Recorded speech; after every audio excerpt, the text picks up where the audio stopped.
Salehi reiterates Iran's rejection of foreign intervention in Syria's internal affairs, expressing readiness to contribute to a political solution to the crisis.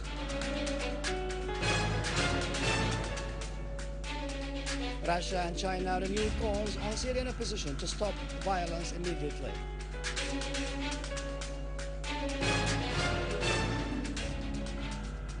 Participants in the Levant Islamic Scholars Conference in support of Al-Quds affirmed that the Arab and international silence towards what's taking place in Jerusalem is like taking part in the crime.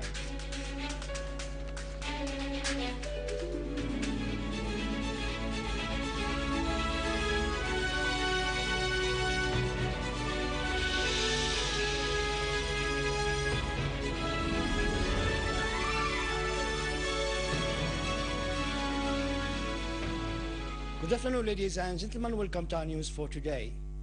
Iranian Foreign Minister Ali Akbar Salehi has reiterated his country's rejection of any foreign intervention in Syria's internal affairs, calling on all parties to express good intention regarding the implementation of Kofi Annan's plan.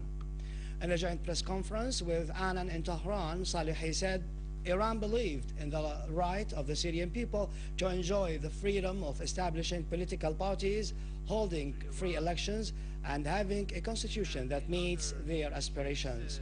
On his part, Annan said he agreed with Salehi on the need to find a peaceful solution to the crisis and that it was very important to reach a way to end the violence in Syria. He referred to the importance of humanitarian assistance to those who need it as soon as possible and to convince the various sides to sit at the negotiating table. Annan added that the political process should be Syrian and should respect the aspirations of the Syrian people. He referred to many governments working together and with the Syrian people to find a solution to the current crisis. Annan said the Syrian government had clarifications on whether the opposition forces would stop the acts of killing so that an end can be put to all kinds of violence and respect for a ceasefire is guaranteed. A reply to a question on arms supplies being provided by Saudi Arabia and Qatar to the armed groups, Annan said any additional militarization of the situation in Syria would be catastrophic.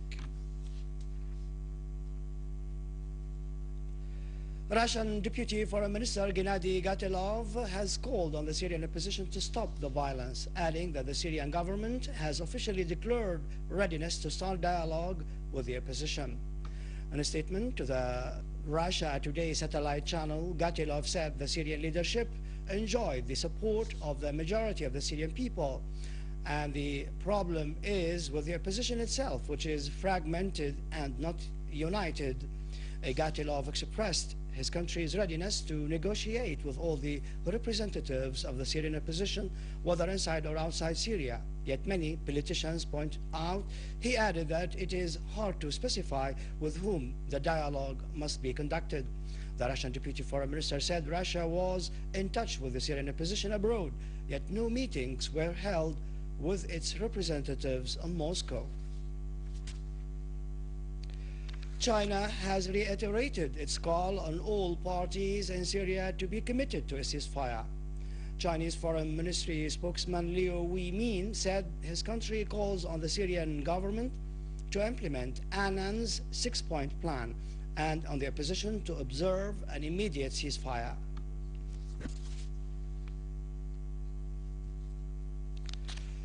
The scholars of the Levant Conference to support Al-Quds called upon Arab and Islamic figures to confront the Syrian Zionist practices to Jewadize Jerusalem and destroy Al-Aqsa Mosque, calling upon Arab and Islamic media to expose these practices. Concluding the activities of the conference, the participants stressed that the Arab and international silence towards what's taking place in Jerusalem is a participation in the crime. The participants underscored rejection of terrorism and the need for differentiation between it and the legitimate resistance, calling for exposing the Zionist crimes against the Palestinian people.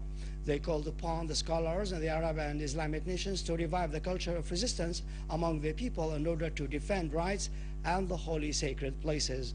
The final statement stressed the importance of unity and rejection of sedition, warning against the instigative calls of some satellite channels that stoke sectarian sedition to fragment the nation.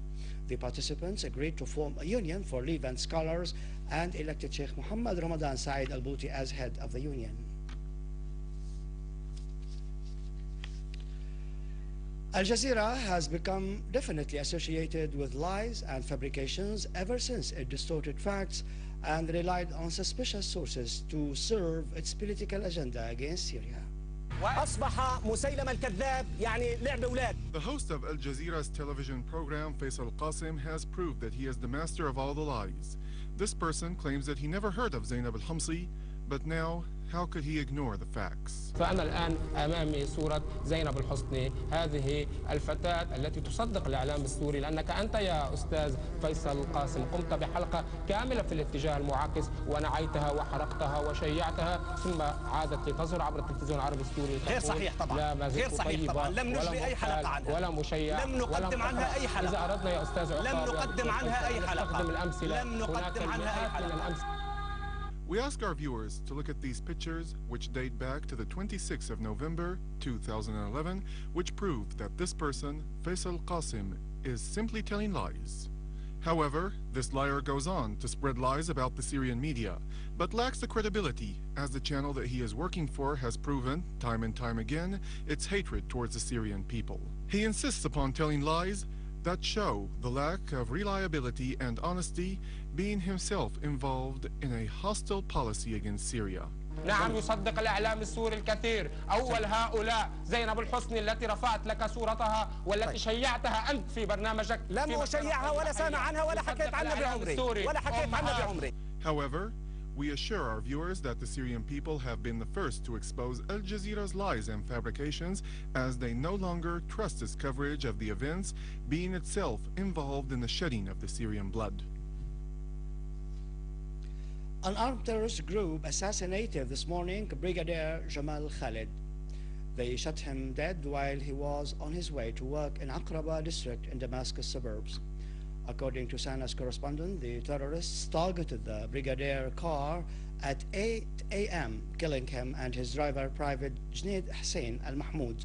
The martyr was a father of 4 children, 3 girls and a boy. Finally, the Lebanese military court's public prosecutor, Judge Sakr, has filed a lawsuit against 4 people, including a Syrian, held on charges of weapons trading and smuggling into Syria. The Lebanese army had yesterday arrested 3 people, including a woman in Ali, on charges of arms smuggling into Syria.